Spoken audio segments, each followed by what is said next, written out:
Good afternoon,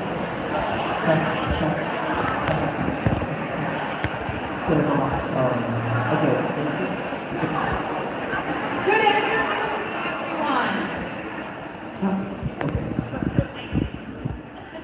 Thank you so much for coming today. My name is Leah. I'm the trio director for Go-Live Community College here, and I have the privilege of introducing our guest speaker, Mr. David Wood Bartley. He's here to talk about. Oh yeah, go ahead. Yeah.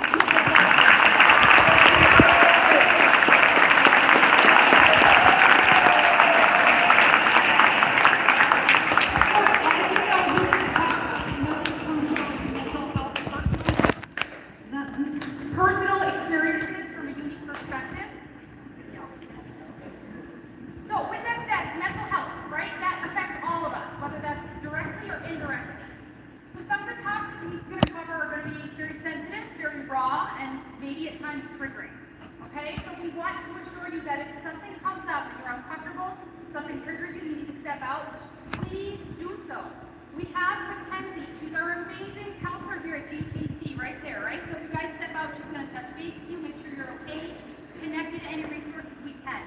So please be aware, okay? But please, your full attention for David. Again, it's going to be a wonderful, interesting new perspective on mental health. Please give him your full attention.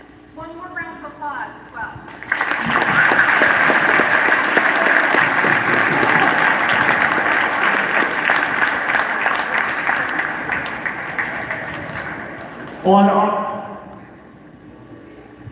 On August 31st, 2011, and I'm going to wait 1 second. Kurt, can we move that down? Just it seems like, is this too loud? No, it's okay? Okay. On August 31st, 2011, I tried to kill myself. I tried to end my life by suicide. I tried to eliminate the presence of me off the face of the planet. And the reason I was in that place, that horrific place, 4,297 days ago, is because of what I call the three-headed monster. Trauma, depression, suicidal ideation. On that day, the monster convinced me of two sets of things. The first thing was I was a piece of crap. Like useless, worthless, stupid, pitiful, grotesque, ugly, weak, and embarrassing and burden. No one said those things to me. They were not empirically true, but it's what I believed. And if that wasn't enough, on this other side, the thing that broke my spiritual, my psychological, my mental back was on that day, August 31st, 2011, what I believed to be true was if I killed myself, everybody would be better. Now, I'm not here today to convince you of anything. There are those of you here, regardless of age, who have the belief, and I honor that suicide is selfish. Like, hey, if you kill yourself, you're just going to pass along your problems. That's weak. You need to be a man. You need to suck it up, buttercup. You need to pull yourself up by your bootstraps. I totally understand that. I get it. That's your opinion, and I honor that. I'm not here. I have no clinical background. I'm a guy that continues the journey of what I say from mental illness to mental wellness. I'm just here to share my opinions, and the first opinion is at the foundation of suicide is one thing. It's belief. We all have at least one passionate belief, and that belief doesn't matter if our friend, our bestie, our mom, our dad, our teacher says, well, hey, I downloaded this off Google. It disproves your belief. We don't care. There are people in the world, this is shocking to me, they're called flat earthers. They believe the world is flat. I mean, like, they do. It doesn't matter that you can show them a picture of the blue marble. They don't care. There are people who think 9/11 was a staged event.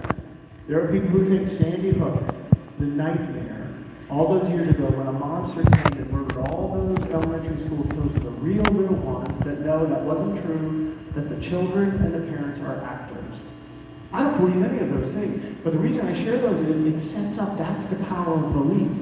So what I say, when a person is there with a gun against their head, when they're making sure that that noose is going to hold tight, when they are standing on a dark spot on a tall place, they're there because of a belief. This is not a malady of thought. I think what we're wrong about is that we think people kill themselves because of how they think. They do not. Thought plays a part. People kill themselves because of how they feel. This is a malady of feeling. And for me, it's a three-step process. Something bad is at the foundation of this. Something bad has happened. No matter what it is. But oftentimes, regardless if you're in the military where I do a lot of work, or here, this is my favorite to be with students, we don't talk about it. God, if I share this thing, I'm going to get kicked to the curb, or people are going to look at me as less than. I get that. But what happens is, if we don't share it, That spawns a pattern of thought. All beliefs are created by a pattern of thought. That's how beliefs are created. So bad thing, don't talk about it, pattern of thought. Here's the belief. You know what the beliefs create? Feelings. Feelings are individual. Emotions are collective.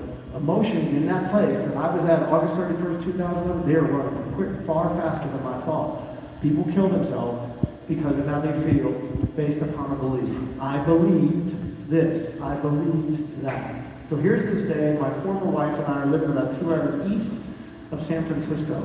We lived on this amazing 2.5-acre piece of property. I love this property. It was like Shangri-La. It was amazing. I was going to miss this property. I was going to miss my former beloved. I was especially going to miss the work that we were doing in service to the community. Please know, did I think about killing myself? Almost all the time. Did I want to die? Absolutely not. Because sometimes what we think is, well, you were thinking about killing yourself, you must have had a death wish. No, I didn't. I did not want to die. But in that moment, what happens for somebody like me is it just becomes harder to live than it is to die. Which makes no sense. There's nothing about this that makes sense. But it doesn't mean people who attempt to kill themselves are stupid. They are overwhelmed by these feelings, these emotions, this situation that will rip you apart like you're being fed into a wood chipper, that your soul is on fire and it's being excruciatingly, torturously pulled apart. So here's this day. I wake up, end of August in Northern California, there's no chance for rain. And so I woke up, took this last walk around the property. And then without telling anybody, much less Deanna, where I was headed, I made a short 20-minute drive from where we live to what's known as the Forest Hill Bridge. Now, everybody, of course, knows its iconic cousin, just 2 hours to the west in San Francisco. Golden Gate Bridge is 250 feet above the sparkling San Francisco Bay. Forest Hill Bridge? When you Google 10 tallest bridges in the United States, you'll see it at number 4. It's 730 feet tall. Now, for reasons I'll share later, terrible, tragic, awful, should have never happened reasons. At that point, I had thought about killing myself so many times that the neurological pathways, like these roads of thought, they were like deep ruts in a country road. Like you just gone. So I'd driven the bridge before. I knew where I was going. So interesting, I'm all about, symbols mean a lot to me. Serendipity means a tremendous amount to me. And I thought one day, it's like, my vehicle at the time was a 1996 red fire engine red, like, oh my God, there's an emergency for the soul who's behind the wheel. Dodge a good pickup truck. Even my vehicle was emblematic of not what I was thinking, what I was feeling. The intensity of those feelings that now created emotions, which really were the gas that got me to that place. So park my vehicle, just hands on the 10-2 position of the steering wheel for just a little moment. So I remember I clapped my hands. Got out. Went across the way. Bridge is 2,000 feet, and the view is amazing. But we've seen those carriage horses with blinders on. The only thing I saw, there's a light post right at the midpoint. So I hit the middle, turn over, bend over, and I'm about to go. But I'm here because somebody called 911. And I know that because a first responder approached me from the left-hand side and did the thing that I know will begin to turn the tables on this thing. He created connection. At its core, at its heart, at its essence, connection, and we know this. I'm not sharing anything new. Connection is when any of us feel seen, heard, and valued. Like, how can that not change something in a moment? Maybe not 4,297 days, but in a moment. So this man, this first responder, created connection. Connection created hope. Please don't dismiss hope. Hope is a weapon. Hope is an incredibly effective weapon against this thing, because hope saves lives. Because in the moment, when any of us feel hope-filled, at a minimum, we're going to pause. In a line of disruptive, or horrific, hellacious feelings, connection can pause it. It can rob the monster of oxygen. And all I'm going to talk about today is, I just want everybody here to get to the end of today. That's it. I'm not talking about 4,297 days. I just want us to get to the end of the day, because I want to make this so doable with what I'm going to share in terms of these, in the Army they call them tactics, techniques, and procedure. I just want to give you 3 simple things that, dear God, if we do this, things are going to change. And let's just get to the end of today. If we get to the end of the day, it creates what? A possibility. All I'm doing is create a possibility. I don't know what tomorrow. Tomorrow could be worse. Maybe it's better. Maybe the fact that we made it through this day gives us enough of a little insight. Okay, maybe I could do this day. That's it. So, I'm taking off the bridge. to emergency room, I'm going to a psych ward. I'm going to an insane asylum. Like now I'm pissed. Because now I'm like, okay, now I'm going to be doing, I'm going to get out of this place. I mean, all these stories, all these thoughts and feelings. I tell you what, those 15 days in that place were unbelievably positive. Never had a bad day in the psych ward. And if you think, let me tell you, people who work in that environment in behavioral health are some of the most extraordinary human beings in the world. Please. So what happens is, somebody like me has stigma. There's this thing called courtesy stigma, which is it's a real thing. And so courtesy stigma, if you think about a psychiatrist, we look at a psychiatrist like, oh man, you deal with crazy people. So they share some of the stigmatized person. That's like how full stigma is. So if we think about people who work in the psych hospital, don't get into that about me. Let me tell you what, these people are amazing. That place changed my life. And you know why it did? I understood. I don't think we should ask the question, why do people kill themselves? I don't think that's a good question. It's a reactive question. It's almost like you want to post-mortem. The question we need to ask is, why is a stupid question anyway? Because every why question I ask you have to defend yourself. No, what I'm about is what causes a person to get to that place. And that's why I'm in the psych ward. So I'm going in this 15 days. Unbelievable. Family finds out where I am and why, and to say they were shocked, being understated. They didn't see me the way I saw myself, the way the monster had created this mirror that was totally false. I'm married to this wonderful woman who's still a great friend of mine. And you know what we did? I'm sure there's at least one person who loves animals. We love what we did. We ran an animal sanctuary.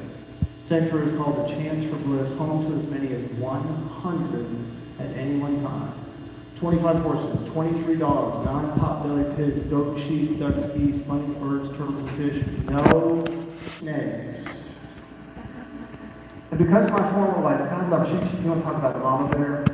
Bless her heart. She said, babe, let's do it different. I'm like, okay, what do you mean? She said, let's take the ones nobody wants. What do you mean? I said, let's take the tortured ones. Let's take the abused ones. Let's take the main ones. Let's take the blind ones and the deaf ones.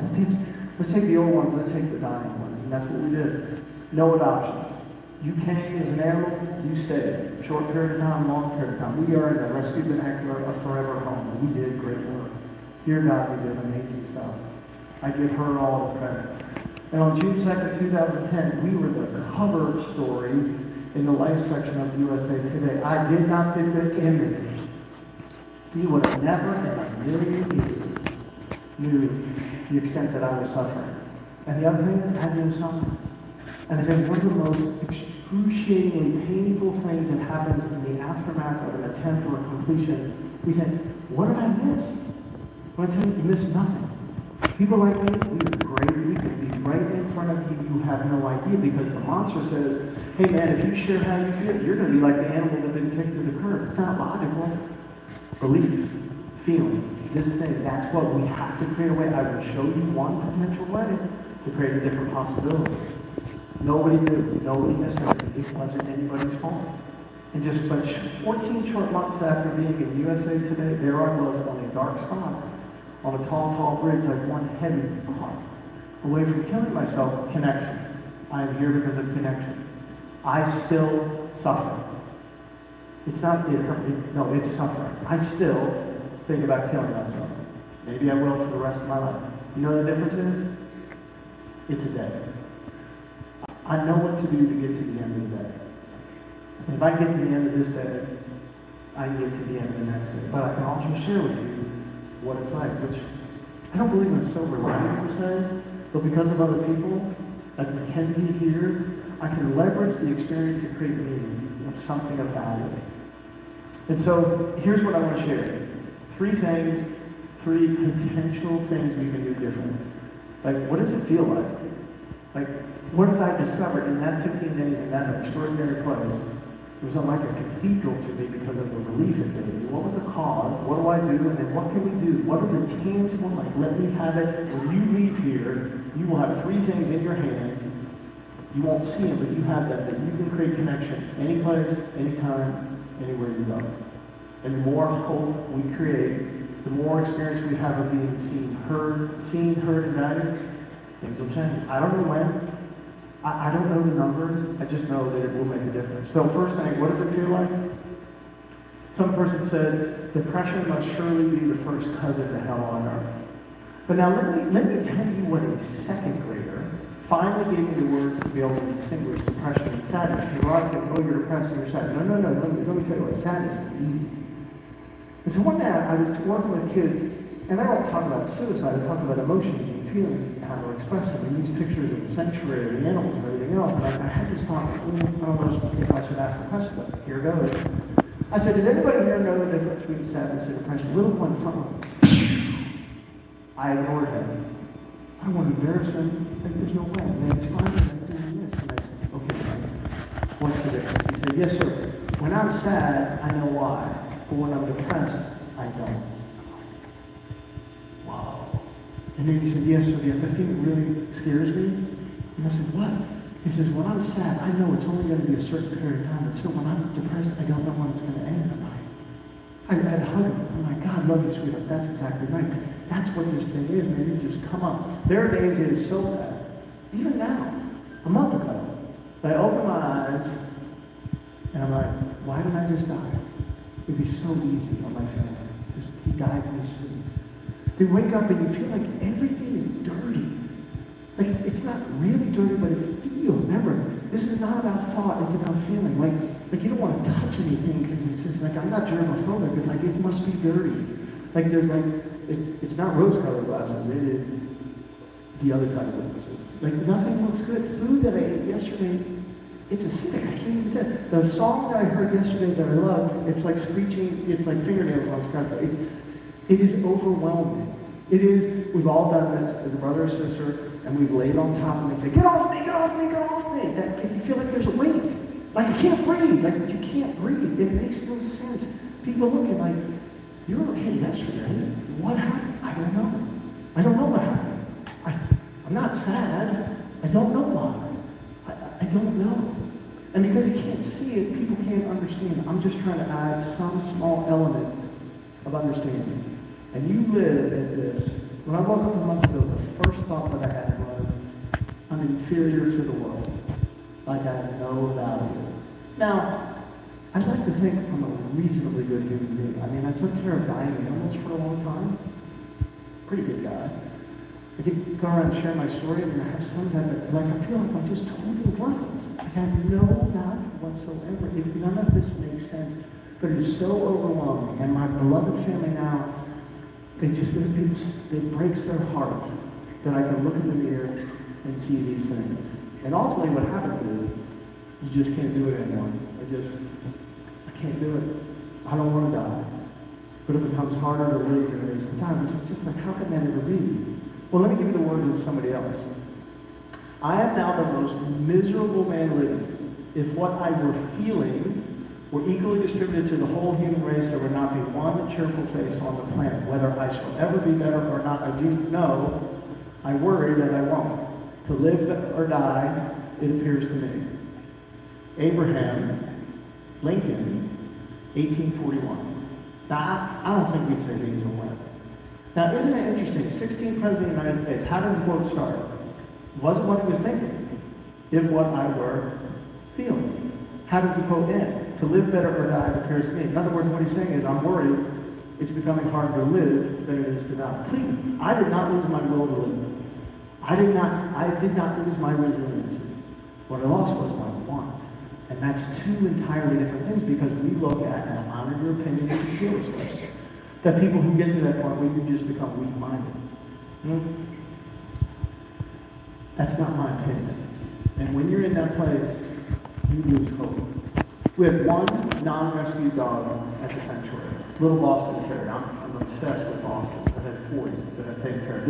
This was my baby. This was Hope. Her name was Hope Patterson's her little. Like, Hope was always with me. June 7th, 2008, there was Hope. June 8th, somebody stole my dog. Never saw her again. Came and stole her. That's what it feels like. Like, I had hope yesterday. How could it be going today? You know, I'm hope. And I had none going into the cycle of life change. And you know why I changed? I understood. How did I ever get to this place? Not why. How? Not why. What? And the second day I met with the psychiatrist, but he didn't have a lab coat, didn't have a stethoscope, didn't have that clipboard. Like, okay, let's go. You know, just like this amazing, like, grandfather presence. I'd never known my grandfather. Like all of a sudden I felt like I'm in the presence of my grandfather. And we just started talking, and here's what he helped me. So when you probably know this, when two rivers come together, they create what's called a confluence. Under the Forest Hill Bridge, there's two forks of the American River. They create like this swirling dervish, this riptide. Like it can kill you. Like it can become harder to live there to survive because of this thing sucking you down. So he said, okay, David, in my opinion, it's a brilliant analogy that came up with. First, this part of the stream, genetics. Grandfather had killed himself when my father was just really young. Father, in turn, suffered tragically. Now he's just 7. When my father died, so I have a lot of memories, but my 3 great brothers, the 3 most important men of my life, John, Jim, and Tom, said, Dad was just white. But this was back in the day in the 70s when I was raised. And look at pictures. Dad had these pins, these black points, pins. They said, David, the crease was so tight you could cut your hand on it. White shirt, so starched you didn't need a hanger. A thin black tie kind of had his hat and a jaunty ankle. He was looking good. Man was dying. Man had nothing left. Like this thing had filleted him. So cancer comes knocking on the door. He's got nothing left. So the doctor does this amazing analogy that I had no idea where he was going. He said, Dave, if you're going to do a campfire, what do you need? I'm thinking, what? He said, okay, I'm in a psych ward. I was going to kill myself. What are we talking about camping for? So he can look at me and you can see when someone's confused. He said, we need kindling. I'm like, yes, you do. He said, well, take kindling, take genetics like kindling. Okay, where are you going on this big guy? He said, you have that kindling, you want to create a fire, what do you need? I said, you need a match. He said, bingo. Like that in fact. He said, David, and obviously I'm fascinated with words. And I'm always now listening for things that are just beautifully different.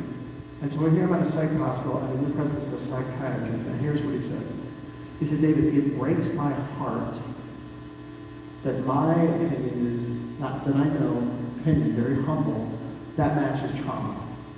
And here's what he helped me understand. Here's really what, not just what the officer did to get me here, this thing is like, this man with his words had a key.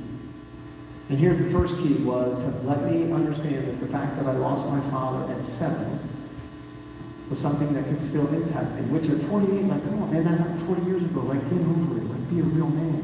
So he took his hand, and he pointed to it, so he approximated the height of a 7-year-old child. He said, when a little boy loses his father at such a tender young age, it's a trauma that can, and then he paused for dramatic effect, can last a lifetime. Now he's approximated my height, and the truth will set you free. And all of your sense, like, it makes perfect sense, but it doesn't have to be 7 years old. It can be 70 years old. Life impacts all of us differently. Man, that can just mess up the wiring. So he said, yeah, you got a little bit. It's just a little kid, man. There's something not broken. But this second thing I have never shared with another human being, and I was not going to share it.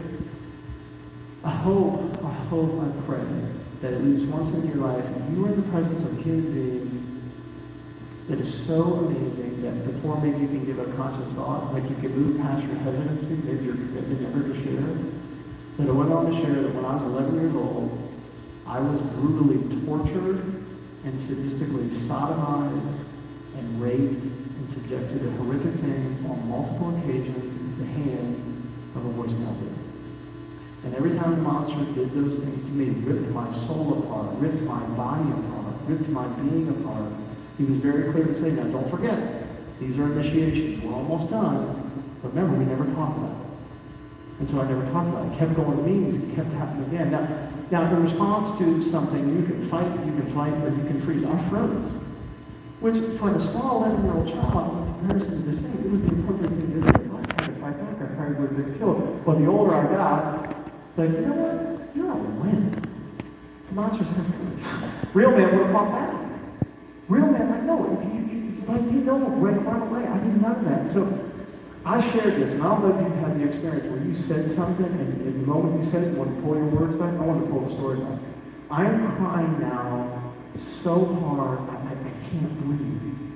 I want to run away.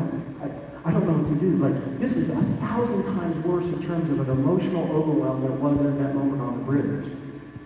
And but here's what's incredible is he didn't try to stop me.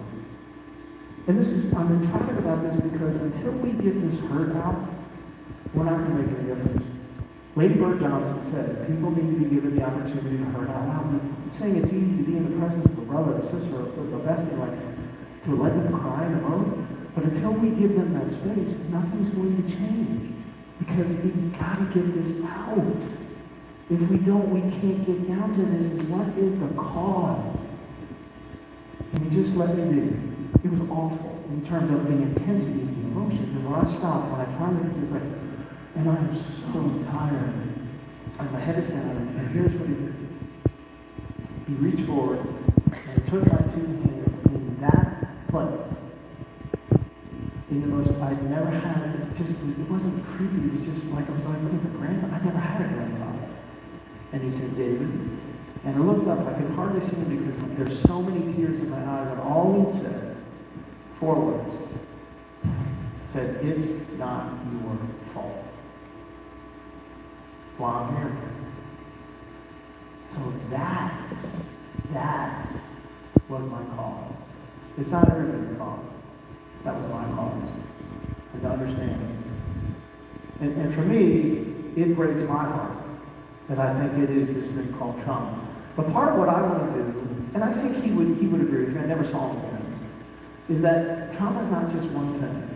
Society will say, well, it has to be this. They'll look at what happened to me and say, oh, dear God, that's a traumatic situation. But we adults won't give you grace, and I apologize, when you lose your dog, and we say, oh, you'll get another dog. People won't give grace for people who've been married 50 years and one spouse dies and say, well, at least you got 50 years. People who lose a child and they have more than one child, well, at least you have one child. Like we don't understand. We don't give each other the grace. Trauma needs to be 13 words. That's it. Not my 13 words. Cambridge Dictionary. Severe, lasting emotional shock and pain caused by an extremely upsetting situation. In fact, everybody, I love that definition because it's unique to the individual. It doesn't have to fit in the box.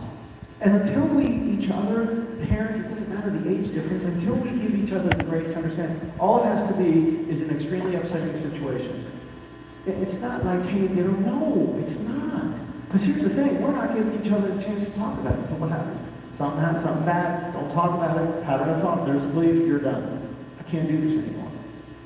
But what if we can change it? I'm not saying this is perfect. This is not going to solve the whole problem. All I'm trying to do is to create a possibility. What's the possibility? Let's get to the end of today. That's it. That's all I want. I talked to Mackenzie. Hey, is everybody okay? Sweet. I'm good. That's it. Because then I'm hoping it continues. We're still going to lose some people. We will. And I'm not dismissing that. But what if we get the numbers down? Like, what would it be like? Do we have to be at 0 to feel like we have some success? I don't think so. I think we need to admit 3 things. One, we're not going to see the signs. Okay? It's just, if we do, that's great. We need to expand our awareness. One, we don't know why. We don't know why people kill themselves. We need to know what caused it. And I don't know if we're ever going to have a time in human history when we don't get to 0. And I'm not saying it has to do with mental illness. I'm saying we don't know what it's like. Many of you probably have had your best friend was killed by a drunk driver going the wrong way. Like, good God. Some of you may be living in an environment that hell doesn't begin to describe. There could be things in your life that all just like, man, you know what? And all I'm saying is, you know what hope is? And this is not Pollyanna. Please don't hear it this way. Hold on, pain ends. Hope is not like, oh, hey, don't worry, it's going to be better. Hope says, this sucks. But let me companion with you. Let me be with you. I think for us to be most effective, we need to have empathy. A lot of times we hear empathy as, hey, walk a mile in my shoe. Okay, here's my problem with that. What if my shoes don't fit? Metaphorically and really. What if they're too tight? Then I'm going to focus on the pain in my feet. What if they're too loose? Now I'm going to get blisters. But here's even more where the analogy works. If I ask you to walk a mile in my shoes, you're going to see things you completely don't understand. What is that? So walk with me. You keep your shoes on. Let me keep my shoes on. When you see something with me, I don't want you to walk in front of me or behind me. I want you to be with me. When you see something you don't understand, please ask me. Wow. What does that mean? How does that make you feel? Do that. Until we get to that point, we're not going to have. But ultimately, when I know this, then how do you be well? It's body, mind, spirit. We talk about this. It's self-care, which I don't like the word because I think it's too focused. It's a lot of work. So, diet, as best as I can. I had cheese curds the other day. Oh my God, that's like the best thing in the world. There is no, like, I don't think they're really nutritious. But they're good. I can't eat cheese curds every day. Eat as well as I can. I need to get as much sleep. I gotta exercise. I gotta get time outside. I take 2 drugs. I take 2 meds. They work beautifully. They do not cure my experience of trauma. They slow my mind down. I go to therapy. I've done 300 plus therapy appointments. I'm not saying you need to go to see a therapist. I'm like, you know what my therapist has done? Unravel that nightmare that happened to me. But that couldn't happen until this hurt came out loud. We did not, when I started working with Barbara and then my psychiatrist, it wasn't the same in the hospital. We didn't get to this place to help me work things different until we got all this hurt out. And the hurt still comes up. I still have terrible days. I still think about killing myself. But the distinction is that it's a day. Know what to do by leveraging self-care and connection, knowing I need you to help me feel seen, heard, and valued so I can get to the end of the day, so I can have the possibility of tomorrow. So, for me it's the therapist, for me it's my medication. I'm not saying that's what you need to do. Then I have a support group. A bunch of old guys like me get together every Tuesday and we offer each other support, not advice. And you know why I have hope there? Because I hear other people's experiences. You realize, I said, dude, like first man, you feel like that? I didn't think anybody felt like I did. It's not, I don't know exactly how you feel, but man, I can relate. And then when I talk about spirituality, I'm not talking about God. I believe in God. I have my own spiritual practice. But this is a secular environment. So spirituality is purpose. You are my church. This is not a job for me. It's what I do. I didn't wake up today and like, oh my God, I gotta go talk to high schoolers. No, Mike, I'm not kidding. Like, it's hard for me to sleep. I never in a million years thought that I'd have this opportunity. So Sanctuary ended tragically. Within 3 months of getting out of the psych ward, because people were worried, like, okay, here's the co-founder who's going to kill himself, now they're going to start torturing animals. I lost everything. And I am talking about everything. I hope you never had the experience where you hand the keys to the repo man and say, bye-bye. I hope you've never had the experience when this purpose of your life, taking care of animals with different rescue organizations, with good intention, took the animals away. I hope you've never had to declare bankruptcy. I hope you've never had the house that you built foreclosed upon. I hope you've never had to have a divorce because of the intensity of emotions for the woman that you love and everything being taken away. And the only reason I'm here is because of connection. Because I met a friend, made a friend in the psych ward. He led me to that support group. Now I'm with this group of guys early on. I don't know the nightmare that's coming to me. My life was far worse off when I got out before I got in. The only reason I'm here is because that group and other people gave me the supportive experience of seeing, heard, and valued, and thus they gave me hope. Hold on, pain ends hard. It's hard work. But I've had the experiences in mental health Alexa was recently. Blows my mind. Never thought of that. So I'm going to share 4. I was in a plane not long ago, early in the morning, and I just one of these spontaneous things, and for the first time in my life, I realized what the impact of my death would have been. But I couldn't identify the feeling because it wasn't guilt. It wasn't like, oh God, I would have ruined their lives. It wasn't that. I'm like, what is this? Like, I can't. It took me 3 days, and you know, all of a sudden I was doing exercise. I decided, like, that's not worth. Like, I'm worthy to be missed. Like people would actually miss me. Like, if my presence wasn't there. Now, for a lot of people, they go, okay, that's not a big deal. I'm like, no, that's huge. I've never had that feeling. Now, my wife now, Summer, is younger than I am. I never had kids. Now I have 3, basically all your age. First thing, may I please say to you, you all are very, very expensive. Just like, and I have a to-do list. I would like you to follow it because you don't tend to be compliant and whatever.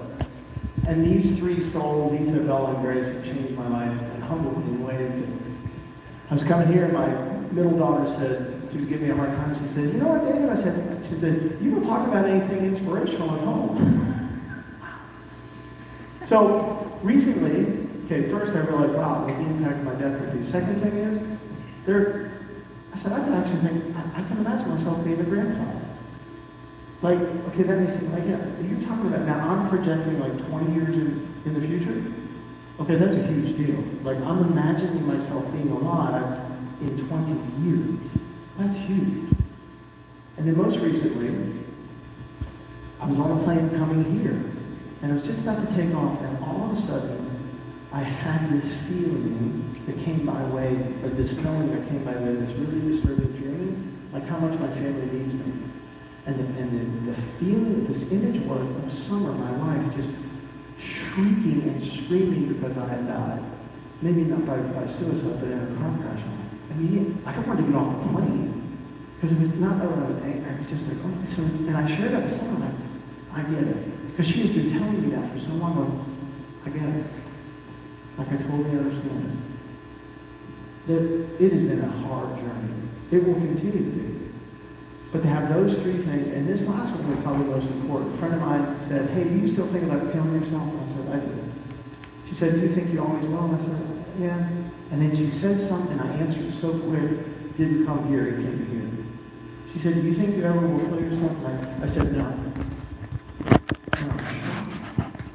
And I realized, I'm not going to kill myself. I'll think about it. Again, these things may seem to be insignificant. For somebody like me, this is like, so these are now 4 pillars upon which my life is going to rebuild. I have a new set of beliefs. I'm still going to have periods of suffering, but it's going to be different. Because of being seen, heard, and valued. Because of this thing called hope. What is hope? Hope gives you the ability not just to hold on to pain. As you know what the definition of hope is? The expectancy that something good is going to happen. It's not the guarantee. There's nothing I'm saying here is a guarantee. They did an experiment in 1952 in which they timed how long could rats swim before they drowned. And it ended up being right about 15 minutes. And at the critical moment when the rat was about to lose hope and sink, took him out of the water, dried him off, put him on a solid surface, and gave him just a little bit of time to catch his breath. And then they put him back in the water. Like they didn't give him a chance to like take a nap. They put him back in the water and said, okay, dude, little Michael Phelps, how long could you swim the second time? 15 minutes the first time. You know how long you could swim the second time? 2.5 days. 60 hours. You can look it up. It's called the Hope Experiment. How can you do that? Here's the thing. Rat says, you rescued me the first time. Why wouldn't you rescue me the second time? It would make no sense. Hope is the expectancy that something good is going to happen. What if by way of connection, seeing, heard, value, we can give each other the expectancy that something good is going to happen? What if we could do that? And I'm here to tell you that we can. So let me shift. What are these 3 things? Recognition, understanding, and expression. Please become masters at remembering and using people's names. Why is that important? I can show up one day, you see me. Okay, got it. How I feel isn't visible. Makes no sense. So when you call me forth, when I think you don't even know who I am, boom, stop. So a month ago, awful day. It just perfect. 2 weeks before then, I'm good about going to the gym. I get to the gym, super busy. All these people coming through. 2 weeks before this nightmare day, there's a new person at the front. I like to make connection with people. So she has a name tag. When you see somebody, when a server comes up to you at a restaurant, hi, how may I help you? Please ask them their name. Like, what's your name? A noun is a person, place, or thing. If you don't even ask them their name, they're a thing. When their name is the one they're like, it's important to hear, ask them their name, for God's sakes. She has her name tag on. It's Amanda. Hi, Amanda. My name's David. You're new here. And then over the next 2 weeks, these little touch points. So now here comes this day. I do not want to work out. I do not want to be seen. I have to.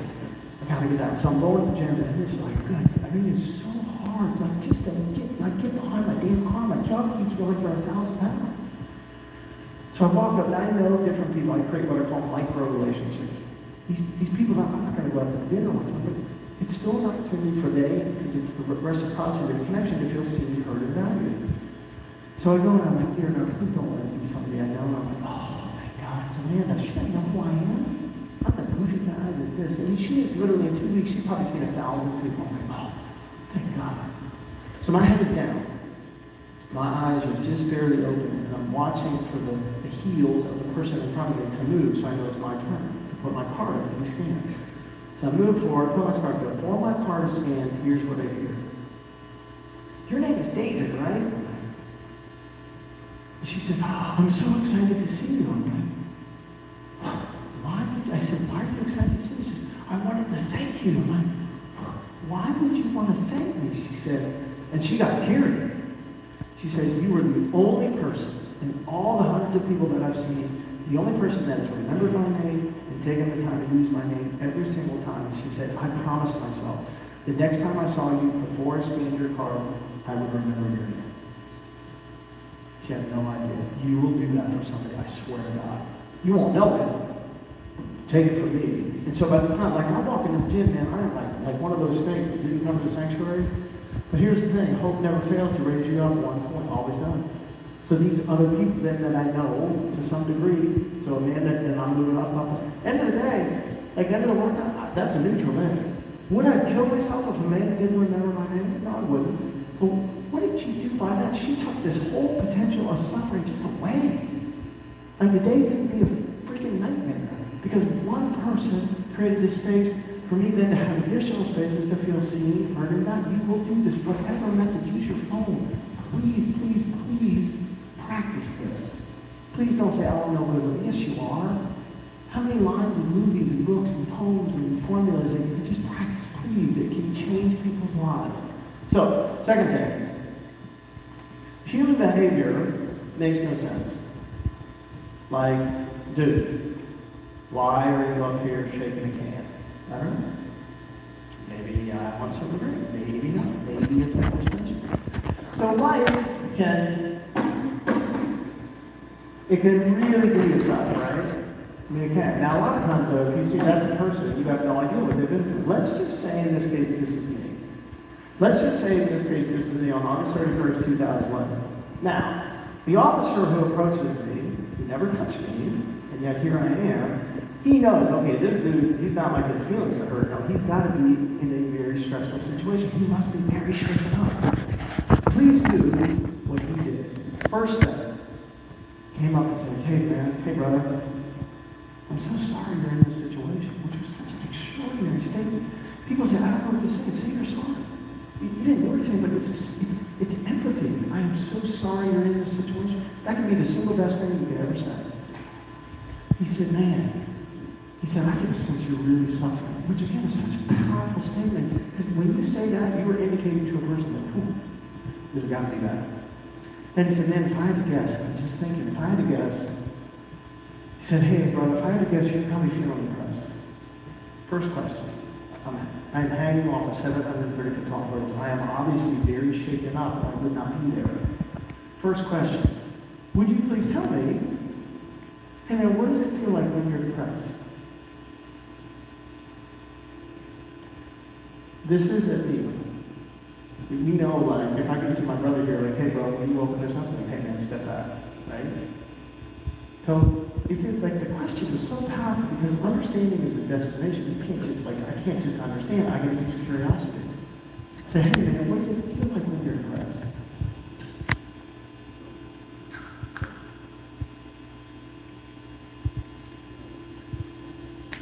Now, several things. One, did it get on me? Do you know how many times I've done this? Not only has it never got on me, it never will. Because you know what he taught us? The key to keeping people safe? The key to allowing our mind to catch up with our emotions is to slow things down. Because what happens when we rush to open up cameras like this, it just goes everything. Now you may think, oh God, I've got something down. When I open this up and nothing comes out, I'm upset. Because you know what that is? That's thought. Can't see thought. You know what this is? That's emotion. We want to see people cry. We want to see people emote. There's something's got to come out of the can. Because when it doesn't create the most important thing. Now the can is 99% full. What's the 1%? A gap. What does the gap create? A possibility. Maybe to consider something different. But the gap, that curiosity is like a freaking candle. And then just listen. And then when someone shares something with you, please thank them. This is not easy. He said, damn man, thank you. Wow. That would suck. He used more colorful words. He said, thank you for trusting me. I really appreciate it. He said, when you feel like that, what's it like on your very, very worst days? He said, what's it like to live like that? Now, you would think Do you want to ask somebody who's going to kill himself what it feels like to be depressed, and would you have the audacity to ask them what it's like to live with that? Remember, what's this thing here that has the trigger come back towards that? That's a feeling. You gotta take something. If you don't change this, if you don't create a gap, nothing's going to change.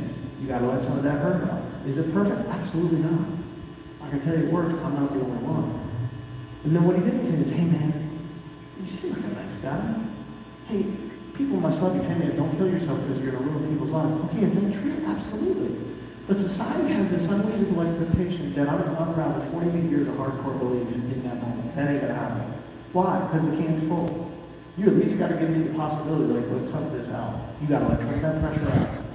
Hey, what's it like when you're depressed? Hey man, God, what's it like when you're bathing there and watching? Share with me what it's like to live with this. Say that to your friend, like, oh my God. If they have the courage to share with you what it feels like, how do you live with that? What's that like? And just listen. Don't offer advice. They don't want your advice. Please just listen. Thank them for sharing. That's it. So here's what it feels like to be depressed. What is it like on your worst day? When you consider the causes, hey man, that's your worst day. Hey, what's it like on your best day? Now see, we want to start with this question. I can't hear this question. Yeah, possibility. And I shared, now it's all about the animals and everything else. He's like, damn man, that'd be amazing. He said, have you ever thought, like, what would you like the rest of your life to be like? Boom, boom, boom, boom. And at that point, shifted all my body weight back. Safe side of the rail. I looked up. Just enough hope. By way of this man never putting a hand on me to allow me to share. And here was I call these grace points. Just these small little things. Like on that day, the Amanda remembered my name without me asking. As I was leaving, she said, hey, here's your keys. It's like this little thing. So I'm walking off the bridge. I'm retracing my steps with this, resplendent police officer, badge, service weapon, taser. He had hope on there. I wouldn't be here. He said, hey brother, and I looked at him and he said, hey man, thanks for telling me how you feel. And he took his chest and said, now I understand. Could it be that simple? I know it can. Is it perfect? Absolutely not. You can do everything perfect. You can. You're not going to miss anything. You can do all these things that I'm going to share with you. There's still a possibility people are going to pull the trigger. We just need to realize that. There's still a possibility people are going to kick that chair out, and that noose is going to hang tight. There's still a possibility people are going to jump. But you know what I can tell you? There's also a possibility they don't. What if we just extended more possibilities? Could that make a difference? I think it can. I'm not here to convince you. So recognition, please be great with names. And then when you forget, oh shit man, would you please help me remember your name? Who's going to take offense to that? I'm asking you, I want to be connected with you. I would like to create a space where you feel seen, heard, and valued. When you see something you don't understand, please, with every part of your being, do not ask the question, why? Why are you late? No man, what caused you to be late? Why are you feeling this way? Hey, what's underneath your feelings? Why are you doing this? Hey, what inspired you to do this? Totally different. That will get you to a place to understand something. Now, when I ask you to understand something, I'm not asking you to agree with it. I'm not here to convince you to think suicide's okay. I don't agree with suicide. Like, I don't want people to end their life by suicide. But I need to understand it before I can try to provide potential solutions. I'm not here with any, I don't know anything except my own experience. So, now, we gotta let people know how we feel. People are dying to know how we feel. People are so wanting what I call an experience of matter. I'm not talking about space, but I matter. Now, I love texting. I think it's great. Now, sometimes from us, these adults, I'm 60, they say, oh no, a text out is not very, it's not significant. I'm like, you know what, that's crap. Because a guy came up to me and I'm like, God, I don't know how to explain this because I think texts are really positive. Like you can really use it because when you think about somebody, hey, I'm just thinking about one sentence. The guy came up and said, you know what? I was going to argue with you, but he said, I have this thought. If we can destroy somebody's life by way of cyberbullying, why can't we support them by way of another form of electronic communication? And I hugged this man and said, God, you know what? You save lives. But now I can let people know, text somebody. We can do all different types of things, but these, We know these are right. Handwritten notes, are they less common today? I don't know, it doesn't matter. I guarantee I put all my money, every one of us has at least one of these. You know, and then when they come in the mail, we know they're going to be one of three things. It's an invitation, dear God, it could be cash, or it's going to be somebody taking the time to say, hey, I love you. You know what, I'm sorry. You're mad, whatever it is. So these are three examples. There's a young woman who's like a daughter to me named Natalie, and she hadn't heard from me. And she said, you know what, I don't understand depression. I don't know what to do. I just want to reach out. Last 7 words. Depression can't have you because you're mine. My youngest daughter, she's stepdaughter, she's my girl. Gracie. Gracie is very intuitive, and Gracie, one, she has me around town. Gracie, if I'm not telling stupid dad jokes and singing when I'm emptying the dishwasher and all these things, Gracie knows my story. And she said, David, when you talk to little kids, and more like in 5th and 6th grade, you tend to say the bad things, and I say I do. And she's 6th grade now, and she said, thank you. So this was when she was younger, having a bad day. So I go out to my car, there's this on the driver's seat, purple pen. Hi David, this is Grace. I love you so much. Thanks for being the best stepdad ever, and thanks for taking such good care of mommy. Love, Grace. And the other day I was reading this, and you know what I realized? You know what my daughter's going to try to do? Change the way I feel. She didn't say, oh, I wish you didn't feel this way. I don't understand how you feel this way. Please don't feel it. No, you know what she did? Just like the psychiatrist? Just said, I love you. Thanks for what you are. Like God loved my daughter. She didn't try to change the way I feel. We're trying to change the way each other feels. I get the intention. But until we let some of this out, this hurt, we're not going to find out the cause. If we can find out enough causes, we will become more compassionate. Compassion being curiosity without assumption. Let's just give each other some grace. This card here, sent to me 6 years ago on August 31st, 6 years ago on August 31st, which was the worst day of the year for me, even after moving along. I hate summer. Funny, I married a woman named Summer. Because I always suffered in summer. Why do I hate summer? Well, short version is we hear about seasonal affective disorder. There are 10% of us who, like, summer is the bad time. I love winter time. The less light, the better for me. So I go to the mailbox on that day, I get this card that says advice from a glacier, carve your own path, go slow, channel your strength. Like, I'm not in the mood on this day. I don't care, I don't know who this is, how dare you. Not going to open up and thank God I did, because it says, happy today. Big orange crayon letters. It's written from a dear friend Greg, who's like a brother to me, who made sure, no, brother, this is showing up on that day. Hey, just to remind you that you are an extraordinary person with so much to give so many others. You're a tremendous source of healing just by your personal presence. This is not only my sentiment, so many others also believe in you. Believe in yourself, reject the lies. I love you. You know what this card is? Like, you buy this at a grocery store. Transform August 31st of every year, the worst day of the year. You know what that is for me? That's New Year's Day. I don't use fireworks. I don't smack pots and pans. You know what I do? I drive back to the bridge. And I park my vehicle in the very same spot. And I make my way to the midpoint. There are no blinders on that point. I'm making sure I'm making eye contact with every person. Happy New Year, Happy New Year, Happy New Year. It's I don't bend over. It's all back. And this last year, it'll never be better than this. Because my wife now, Summer, on that day, she said, honey, Happy New Year. I'm like, thanks, sweetie. She said, can I ask you a favor? I said, absolutely. Can I go with you this year?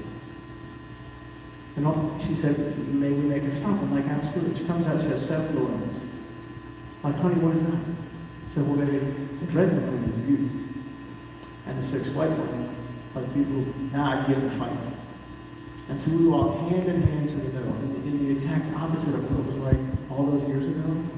And we hit the middle, and one by one we let those white balloons up with prayer. And then I was the last, the red balloon went up. And I realized balloons go up. They don't go down. All because somebody wrote me a note to make sure on that day it could be different. One last quote, one last story. There could be, if you can, There's no way we can be well alone. Like if you take the word illness, take I out, put we in, it spells wellness. You can't be well alone. You're not meant to be. We have no hesitation to go to the doctor when we break our leg. What about when our heart is broken?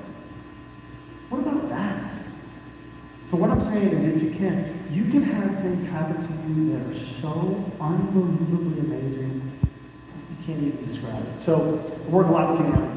So I was back at Fort Lee, and I get this big brief, they call them briefs, they're talks. And there's all these different ranks of people, high-ranking officers, junior enlisted. So the next day I'm working with a small group of chaplains. And in walks one of the battalion commanders, so a colonel. And I'm confused, I'm like, because they're really busy. It's like your principal and your vice principal and the presidents of the college. They don't have time to come hear a brief for the second time. So he kind of figures out, like, hey, David's probably confused. And he said, hey, David. I said, sir, wow. He says, yeah, I just, I really enjoyed yesterday's talk. I just wanted to kind of be with you a little longer. I'm like, wow, okay.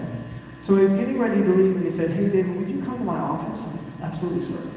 So I come in, and the first thing that I say, his name was Lieutenant Colonel Dan Traus. He said, sir, wow, thank you. I'm trying to, thank you so much. And he said, David, then he got really firm. And he said, David, I'm angry. He said, what happened to you in the Boy Scouts should have never happened to you. It makes me so mad. David, I was an Eagle Scout. He said, my best days as a battalion commander, as a father, as a husband, was what I learned in the Boy Scouts. He said, David, not only am I angry, it breaks my heart. I am so torn apart that what happened to you should have never happened to you. I don't know what to do. So then he took his hand and he took out his wallet. And he's facing away from me. It looks like he's taking out a credit card. Okay, and then he turns, and he's looking and said, David, this is an Eagle Scout card. When you become an Eagle Scout, they give you this card. You talk to any Eagle Scout, they will carry this card. So look at it, say, David, I got this card on November 3rd, 1998. It's always with me. And then he took the card, and he gave it to me. I'm going to say, like, to look at it. And I went to give it back, and he said, no, this is yours. Now you keep it.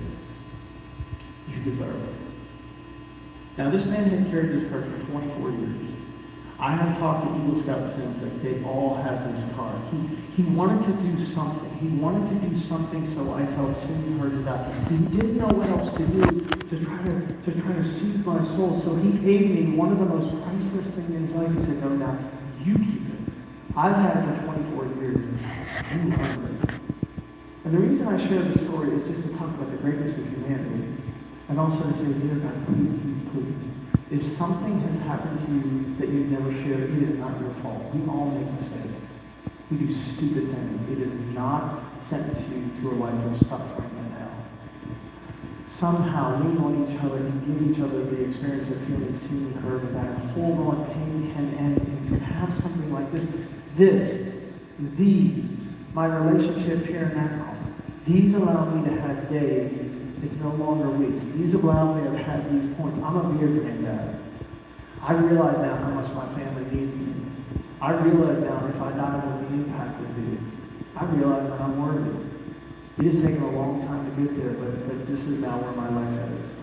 One last quote. And this really takes everything that I've said and puts it into the beautiful thing that I can never articulate. So Drew Ramsey is a psychiatrist. So imagine somebody like me, and he specializes in suicide. So imagine Dr. Ramsey comes and says, David, how have you been? It's been really rough. But something happened. I had the experience of connection. Here's what Dr. Ramsey says. Please forget everything I said. Take these words. Someone you see today is thinking about killing themselves. Your smile, your question, your love, you know what?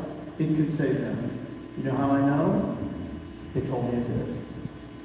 We can do it. We have to hit critical mass. Day by day, moment by moment, just let's make the assumption everybody's hurting. We're not going to see the suffering. Let's just err on the positive side. There's a quote that says, intention is the purest form of generosity. I feel rich. You are my church. You are my purpose. You allow me to share things that they're difficult to share, but they're important. My hope, we can all get to the end of the day. And I think in particular with you, you have it so difficult. You have it so much harder than I did growing up. Because you're bombarded with information. information, it's difficult for you to move away from the things. And so I have so much respect for you. I also have a worry and a concern. But I also have a belief in somehow, some way, because I think you're receptive to ideas that you'll take this thing, you will carry the flag to the end of the day. Thank you for who you are. Thank you for what you will do. And most importantly for me, thank you for allowing me to have an incredible sacred space to be with you today. God bless.